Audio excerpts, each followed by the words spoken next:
Ketua Umum Partai Golkar Airlangga Hartarto menyebutkan, Presiden Joko Widodo masih punya pengaruh pada Pilkada serentak 2024. Menko Perekonomian ini menambahkan, pengaruh Jokowi bukan faktor tunggal, namun ada pengaruh lain karena Pilkada dilakukan secara serentak. Ya tentu pemerintah selalu punya pengaruh, karena tentu pemerintah kan kita berharap infrastruktur selalu disiapkan oleh pemerintah, apakah anggaran pemilu itu oleh pemerintah, apakah keamanan dan yang lain. Ya. Artinya pilihan Pak Jokowi akan mempengaruhi Golkar untuk di Pilkada juga, Pak? Ya semua pemimpin punya pengaruh, apalagi presiden. Berdasarkan survei Litbang Kompas yang dilakukan pada 27 Mei hingga 2 Juni 2024 menyebutkan, 54,3% responden akan mempertimbangkan dan 32,9% tidak mempertimbangkan. Sementara 12,7% tidak tahu saat memilih figur yang didukung Jokowi pada pilkada mendatang. Litbang Kompas menelusuri kelompok yang mempertimbangkan pilihan Jokowi di Pilkada 2024 adalah mereka yang cenderung menilai kinerja pemerintahan Jokowi positif. Dari survei Litbang Kompas, kelompok responden yang puas kinerja Jokowi sebanyak 58,1% akan mempertimbangkan pilihan Jokowi. 30% responden puas kinerja Jokowi tidak mempertimbangkan. Sementara 11,9% puas kinerja Jokowi menjawab tidak tahu. Sementara responden yang masuk kelompok sangat puas akan kinerja pemerintahan Jokowi sebanyak 63,2% akan mempertimbangkan pilihan Jokowi di pilkada. Dan 26,4% tidak mempertimbangkan, sementara 10,4% tidak tahu saat memilih calon kepala daerah untuk melanjutkan program pemerintahan Jokowi. Itu 54% lebih mengatakan akan mempertimbangkan. Artinya ada sikap yang menjadikan variabel Pak Jokowi itu menjadi pertimbangan seseorang untuk memilih di pilkada. Nah ini artinya kan tidak jauh berbeda dengan apa yang terjadi di pemilu 2024 lalu. Di survei kita juga mengatakan dengan angka yang relatif tidak jauh berbeda, itu sosok Pak Jokowi itu masih punya pengaruh gitu ya, yang bisa menjadi pertimbangan seseorang untuk menentukan pilihannya, terutama saat di Pilpres kemarin. Menjadi variabel penentu bagi pasangan calon yang setidaknya dekat ya, atau didukung oleh Pak Jokowi. Sebelumnya, Partai Gerindra membantah Presiden Joko Widodo akan terlibat atau cawe-cawe dalam proses pilkada November mendatang. Kalau Pak Jokowi itu kan hitungannya dalam koalisi Indonesia Maju, ya. Beliau kan memang bagian dari koalisi Indonesia secara, menurut saya secara substansi lah, ya kan pemikiran-pemikiran beliau lah yang akan dilanjutkan oleh koalisi Indonesia Maju. Konteksnya begitu. Sementara politisi sekaligus juru bicara PKS, selain efek Jokowi, faktor apa yang akan memengaruhi pilihan publik di Pilkada 2024 kita perbincangkan bersama Wakil Ketua Umum Partai Gerindra Habibur Rahman dan peneliti Litbang Kompas Yohan Wahyu. Selamat malam Mas Yohan, Bang Habib. Selamat malam. Assalamualaikum. Waalaikumsalam warahmatullahi wabarakatuh. Saya ke Mas Yohan dulu. Kalau dari hasil survei Litbang Kompas itu kan 54,3% itu mempertimbangkan calon dekat dengan Pak Jokowi. Nah, faktor ini kenapa menjadi yang dominan kalau dari hasil bedahnya Litbang Kompas, Mas? Ya, ini bukan ini ya, ini memang kita survei ya?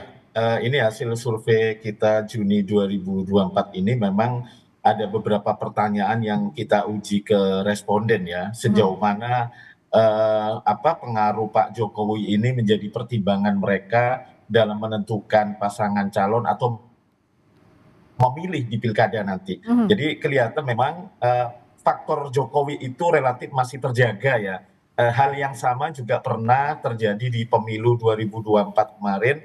Efek Jokowi itu kan juga terasa dan terbukti itu ada gitu ya. Nah ini kita coba uji di survei kali ini apakah pengaruh Pak Jokowi juga menjadi pertimbangan responden untuk memilih itu. Jadi memang 54,3% memang mengakui Pak Jokowi itu jadi pertimbangan mereka nantinya. Gitu. Oke, sosok siapa Bang Habib sejauh ini yang dianggap Gerindra dan Koalisi Indonesia Maju relate sama Pak Jokowi Pilkada Jakarta misalnya lah, karena Bang Habib juga pakai batik sekarang habis ulang tahun Jakarta. Siapa, Mas Kaesang, Ridwan Kamil, atau ada calon lain?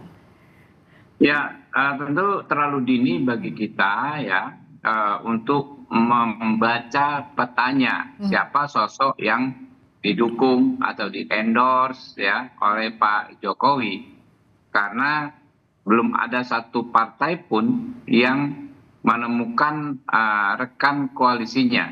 Ya. Belum ada satu partai pun juga yang resmi mengajukan cagup atau cawagupnya. Jadi masih terlalu panjang ya tahapan yang akan ditempuh sebelum kita bisa menilai siapa sosok yang akan didukung oleh Pak Jokowi. Okay. Nah, kalau misalnya kita melihat apa yang ada di aspirasi konstituen, itu kan juga berkembang. Ada kemarin nama Pak Budi Jiwandono muncul, Mbak Rahayu Saraswati, ada Pak Ridwan Kamil, ya, kemudian ada nama Mas Kaesang, ya. Okay. Tapi itu kan belum ada satupun yang setengah resmi aja belum ada, gitu loh. Ya, sehingga menurut saya sulitlah membaca petanya untuk saat ini. Oke, kalau sekarang masih sulit untuk membaca petanya, tapi setidaknya pertimbangan Pak Jokowi ini akan jadi pertimbangan utama pula bagi Koalisi Indonesia Maju untuk menentukan sosok yang maju di Pilkada, begitu Bang Habib? Proses ya penentuan calon dari teman-teman partai politik yang bergabung dalam Koalisi Indonesia Maju, menurut saya kan bermula dari partai politik masing-masing. Di situ kan kita tidak bisa saling mengintervensi. Okay. Lalu dibicarakanlah usulan masing-masing partai secara bersama-sama. Nah, dalam konteks membicarakan ini sangat mungkin dan masuk akal jika ketum-ketum partai politik juga ya meminta pendapatnya Pak Jokowi, ya, karena kan kami ya menganggap Pak Jokowi bagian dari kami, ya. Okay.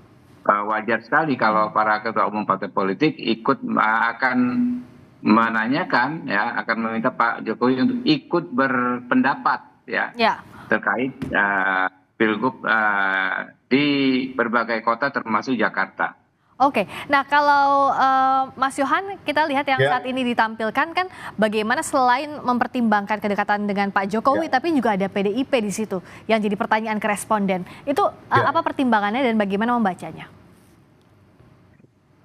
Ya, kami menguji selain faktor Jokowi, kita juga uji apakah pemilih PDIP itu juga punya kekuatan ya untuk mempengaruhi gitu ya.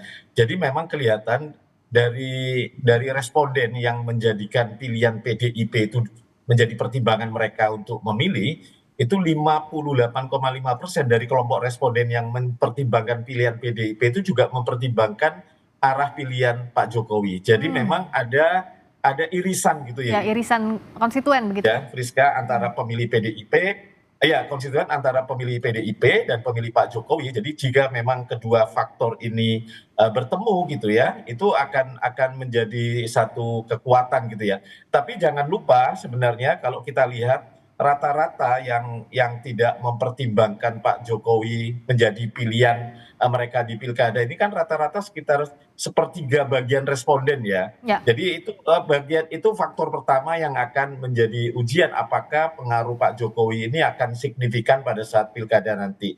Yang kedua tentu adalah faktor ketika pilkada ini dilakukan di November 2024. Saat itu kan era pemerintahnya sudah berganti ya, sudah era Pak Prabowo dan Mas Gibran gitu ya. Pak Jokowi tidak lagi menjadi presiden. Nah ini ujian kedua sejauh mana efek Pak Jokowi ini kuat atau tidak ya, mempengaruhi pilihan responden itu akan ditentukan dengan dua faktor tadi. Bagaimana mengelola 30% mereka yang tidak mempertimbangkan Pak Jokowi dan bagaimana mengelola ketika era Pak Jokowi sudah berakhir di November nanti gitu ya. Oke, karena waktunya sebenarnya sebentar lagi kalau kita hitungan bulan.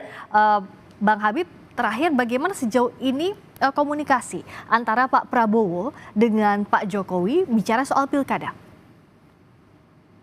Saya nggak tahu persis seperti apa, tapi secara logis menurut saya kedua belah pihak, kedua tokoh bangsa ini tentu selalu mendiskusikan hal-hal penting terkait kebangsaan, termasuk juga ya sangat-sangat mungkin beliau berdua berdiskusi soal pilkada di seluruh Indonesia.